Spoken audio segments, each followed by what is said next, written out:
गैर की हम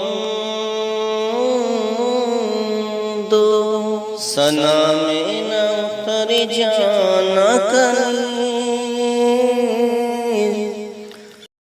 है। तहज्जुद की शर्त ये है कि तहज्जुद के लिए सोना ज़रूरी है, और आपने शायद उसको तहज्जुद बोला, वो तहज्जुद की नमाज़ है।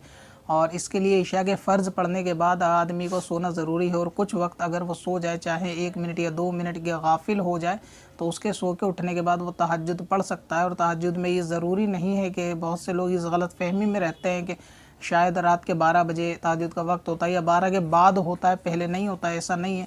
ईशा की नमाज़ पढ़ने के बाद अगर कोई सोया और अब 5 मिनट के बाद भी अगर वो उठ गया, तो वो शख्स तहज्जुद की नमाज़ पढ़ सकता है।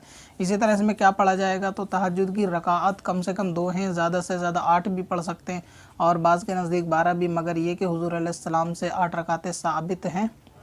लिहाजा तहज्जुद में 2 रकात, 4 रकात, 6 रकात या 8, जितनी तौफ़ीक़ हो और क़ुव्वत हो वो रकातें पढ़ लेनी चाहिए। और इसमें पढ़ने की कोई ख़ास मख़सूस सूरतें भी नहीं है कि आप उन्हीं को पढ़ें, ये ज़रूरी हो, ऐसा नहीं है। बल्कि जो आपको कुरान पाक पढ़ना आता हो उतनी सूरतें आप उसमें तहज्जुद में पढ़ सकते हैं।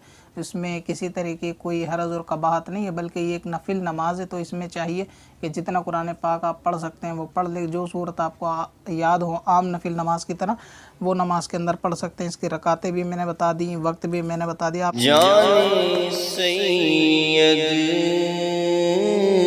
हो सआदत है